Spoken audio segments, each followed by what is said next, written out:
अस्सलाम वालेकुम दोस्तों। अगर आप हिंदुस्तान में पैदा हुए हैं और आपके पास आपका जन्म दाखिला या आपके पास आपका एलसी है और उसके बाद आपके आधार कार्ड में, पैन कार्ड में, राशन में या कहीं पर भी आपकी स्पेलिंग मिस्टेक वगैरह हो या जन्म तारीख में कोई फ़र्क हो, चाहे कुछ भी हो जाए, दुनिया का कोई भी इंसान को ये हक नहीं बनता है कि आपको कागज़ात की दुरुस्ती के ताल्लुक से कोर्ट में घसीट सके। अगर मोदी भी आपके घर पर आकर कहता है कि अपने कागजात दिखाओ, आपके कागजात दुरुस्त नहीं है, तो आप उसको कह सकते हैं चल अपना झोला उठा और निकल ले यहाँ से। हिंदुस्तान में पैदा होना कोई जुर्म नहीं है।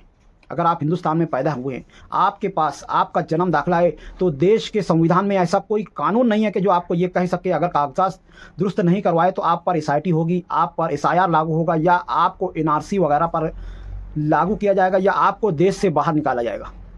ऐसा कोई भी कायदा नहीं बनाए। अगर आप हिंदुस्तान में पैदा हुए हैं, आपके पास आपका जन्म दाखिला है। अब यहाँ पर हमारे यहाँ पर सियासी पार्टियाँ इसका गलत फ़ायदा उठा रही हैं। मिसाल के तौर पर बीजेपी से किरीट सिमैया आता है और आपको आतंकवादी रोहिंग्या का बाहर का कहे करके आपके खिलाफ इंक्वायरी की बात करता है और उसके बाद कुछ लोगों के ताल्लुक से इंक्वायरी होती है और एसआईटी की टीम वाले उनको ऑफिस में बुलाते हैं और उसके बाद सबसे बड़ी गलती पब्लिक ने ये की, उन लोगों ने ये की कि उन्होंने शेख आसिफ और मुस्तकीम डिग्निटी पर भरोसा कर लिया। उसके बाद उन लोगों ने इनको खामोश करवा दिया और कहा कि हम लोग देख लेंगे, और यहीं पर सबसे बड़ी गलती आपसे हुई है। दुनिया का कोई भी कितना भी बड़ा मुजरिम हो, उसको खामोश नहीं रहना चाहिए। आपने तो कोई जुर्म ही नहीं किया था ना, तो फिर जब आपको कोर्ट में ले करके बुलाया गया, आपको कोर्ट में घसीटा गया, तो आपका ये हक बनता है कि आपको कटघरे में खड़ा किया जाए और उसके बाद जज के सामने वकील की मारिफत आपको अपनी बात कहने का पूरा हक था। आप अगर जज के सामने ये बात कह देते कि अगर मैं यहाँ पर पैदा हुआ हूँ और मेरा जन्म दाखिला सही है, ओरिजिनल है, उसके बाद अगर मेरे कागजात में कोई गलती होती है, तो आप लोगों को ये हक नहीं बनता है कि आपने मुझे कोर्ट में बुलाया है। आपने मुझे क्यों कोर्ट में बुलाया है? अभी के अभी मुझको यहाँ से रिहा करो, मुझको ज़मानत दो। और जज को झक मार के आपको ज़मानत देनी पड़ती। पर यहाँ पर आपके साथ गेम किया गया। शेख आसिफ और मुस्तकीम डिग्निटी साहब ने कहा कि आप लोग खामोश रहो, हम लोग कर लेंगे। तो होता कुछ यूँ है कि 144 या उससे ज़्यादा लोगों को एक साथ कोर्ट में बुलाया जाता है। पुलिस, वकला, जजेस और सारा इंतज़ामिया डरा हुआ था कि अगर इन लोगों में से किसी एक ने भी आवाज़ उठा दी तो फिर मामला बड़ा हो जाएगा। और एक शेख आसिफ और मुस्तकीम डिग्निटी और सानहिद उन लोगों को ये कहते हैं कि हम उनको बेवकूफ़ बना देंगे, आप डरिए नहीं। और होता भी कुछ यही है। इतने सारे लोगों को कहा जाता है कि आप कोने में बैठ जाओ, आपको बोलने का कोई हक दिया नहीं जाता है। और उसके बाद मीडिया वालों को बुलाया जाता है और आपका ध्यान डाइवर्ट करने के लिए वहाँ पर यह पूछा जाता है कि एमएलए कहाँ है, मुफ्ती साहब कहाँ हैं। जबकि मीडिया का सवाल ये होना चाहिए था कि अगर आप यहाँ पर पैदा हुए हैं तो आपको कोर्ट में क्यों लाया गया है। यहाँ पर मीडिया बिका हुआ था। यहाँ पर मीडिया की पूरी गलती थी कि उसने उस वक्त सच्चाई का साथ नहीं दिया। उसने इस वक्त इन दल्ले लोगों का साथ दिया, शेख आसिफ, मुस्तकीम डिग्निटी और शान हिंद का साथ दिया और आपसे ये सवाल किया कि मुफ्ती इस्माइल कहाँ हैं। उनको ये सवाल करना चाहिए था कि अगर आप हिंदुस्तान में पैदा हुए हैं, आपके बाप दादा हिंदुस्तान में पैदा हुए हैं, तो फिर आपको कोर्ट में घसीटने की जुर्रत किसने की? किसकी हिम्मत हुई कि आप लोगों को कोर्ट में घसीटा गया? ये देश जनता चलाती है, यहाँ पर जमहूरियत चलती है, यहाँ पर किसी अंग्रेज़ का राज नहीं है, ना ही किसी बादशाह का राज है। ये अवाम की हुकूमत है और यहाँ पर अवाम को सवाल करने का हक है, किसी और को आवाम से सवाल करने का हक नहीं है। अगर आप सही हैं तो फिर आपको कोर्ट में घसीटा ही क्यों गया? अगर आप में से कोई एक भी जज के सामने खड़ा होकर के ये कह देता कि मैं यहाँ पर पैदा हूँ, मेरा यहाँ का जन्म दाखिला है, तो अगर कुछ कागजात मेरे दुरुस्त नहीं है तो मुझको कोर्ट में क्यों घसीटा गया? ये कारपोरेशन के इंतजामिया की गलती है। आप उनसे सवाल कीजिए और उनको मेरे घर भेजिए ताकि वो मेरे कागजात दुरुस्त करें। एसआईआर का मतलब ये नहीं होता है कि आप लोगों के ताल्लुक से बहुत ज़्यादा तकलीफ़ें दी जाएंगी। अगर हम यहाँ पर पैदा हुए और हमारा जन्म दाखिला यहाँ का है या फिर हमारा एलसी यहाँ का रहा है, तो एसआईआर का मतलब ये होता है कि आपके वोट अगर काटे गए हों तो आपका वोट दोबारा से जोड़ा जाएगा, या फिर आपके घर पर कोई 18 साल का हो गया हो तो उसका नाम वोटिंग लिस्ट में शामिल किया जाएगा, या फिर आपके घर में किसी की मैयत हो गई हो और वो इस दुनिया में नहीं हो तो फिर उसका वोट काटा जाएगा। एसआईआर का बस इतना ही मतलब होता है। अब जो आप लोगों के ताल्लुक से इल्ज़ामात वगैरह लगाए जा रहे हैं या फिर एसआईआर और एसआईटी के नाम से आपको डराया जा रहा है, ये सब के सब सिर्फ और सिर्फ सियासी पैतरे है।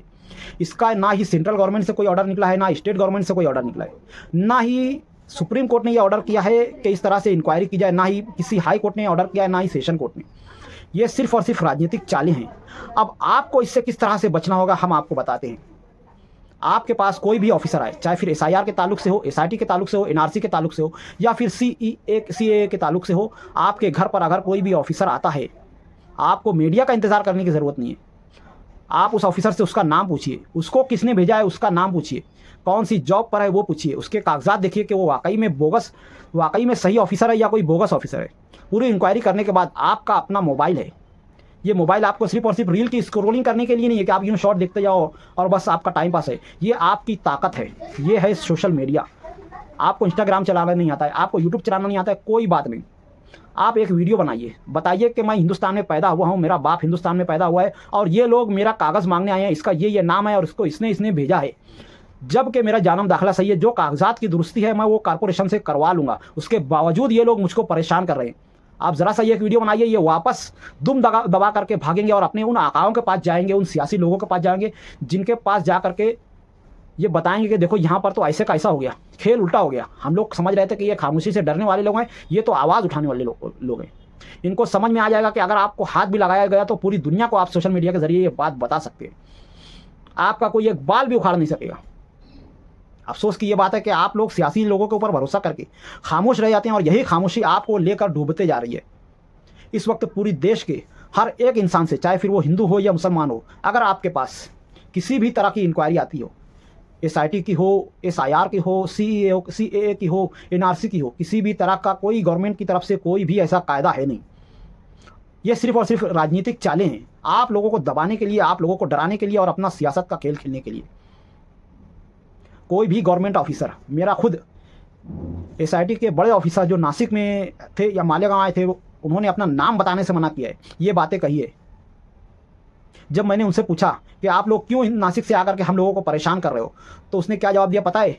उसने कहा भाई मुझको जिस घर में रखा गया है, सरकारी घर में, उस घर से उस ऑफिस तक जाने के लिए मुझे रास्ता नहीं मालूम है, तो मैं ये कैसे बता सकता हूँ कि आपका जन्म दाखिला सही है या नहीं, आप यहाँ पर पैदा हुए या नहीं। ये सब हमको जो ऑर्डर जो है ऊपर से आता है, और ये ऊपर जो है कोई ऐसा नहीं है कि कोई गवर्नमेंट का अदारा है वहाँ से आता है, ये सियासी लोगों की तरफ से आता है। और हम वो सब करने पर इसलिए मजबूर हैं कि आप लोग बदले में आवाज़ नहीं उठाते हो, आप लोग पलट कर आवाज़ नहीं उठाते हो, और इसी वजह से ये लोग कामयाब होते हैं। सोचने का मकाम है कि खुद सरकारी अफसरान इस ताल्लुक से मजबूर इसी वजह से क्योंकि हम लोग खामोश रहते हैं। आज हर एक घर में स्क्रीन टच मोबाइल है, नेट रहता है, व्हाट्सअप रहता है। अगर आपको सोशल मीडिया चलाना नहीं भी आता है, आप अपने घर के ग्रुप में शेयर करो और बताओ कि जिसको भी चलाना आता हो वो मेरी इस वीडियो को वायरल करे, और यकीन मानियो पूरी दुनिया में आपके साथ जो तकलीफ, जो नाइंसाफ़ी की जाएगी, उसके ताल्लुक से आवाज़ उठाई जाएगी, और हर उस ऑफिसर जिसने आपके साथ गलत किया है उसको जवाब देना होगा, उसको नौकरी से भी हाथ धोना पड़ सकता है। और उसके अलावा हर वो सियासी नेता जो आपके ऊपर कोई ऐसा अत्याचार करने की कोशिश कर रहा है, वो दुम दबा करके आपके शहर से बाहर निकल जाएगा। बहुत अफसोस की बात है कि हम लोग खामोश रह करके अपने ही मुसीबतों को दावत दे रहे हैं, अपने ही पैरों पर कुल्हाड़ी मार रहे हैं।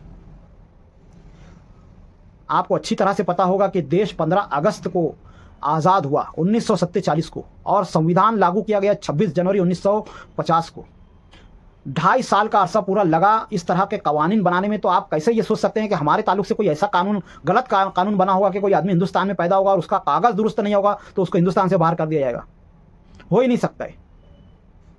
अगर कोई कहे कि 2002 की यादी में आपका नाम नहीं है, आपके बाप का नाम नहीं है, तो उनसे सवाल करो कि 2002 से पहले 18 साल का होना ज़रूरी था क्या? अगर 18 साल के हो गए तो वोट डालना के लिए ज़रूरी था?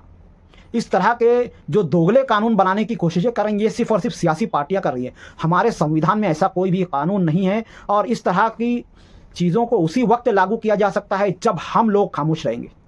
अगर हम लोग पलट कर आवाज़ उठाने लगे तो ये लोग दुम दबा करके भाग जाएंगे, और इंशाअल्लाह देश में कोई भी ऐसा काला कानून कभी भी लागू नहीं हो सकेगा। इस वक्त देश के कोने कोने पर इस तरह की डर की आब हवा फैलाई जा रही है, बीजेपी के दलालों के ज़रिए या फिर कट्टर हिंदू या आरएसएस के दलालों के जरिए इस तरह की हवाएं फैलाई जा रही है कि आपके शहर में एसआईआर वगैरह लागू होने वाला है, और इसके लिए आपको पहले से ही डराया जा रहा है ताकि जब ये लोग इस तरह के कायदे कानून को लागू करें तब आप में आवाज़ उठाने की हिम्मत ना रहे।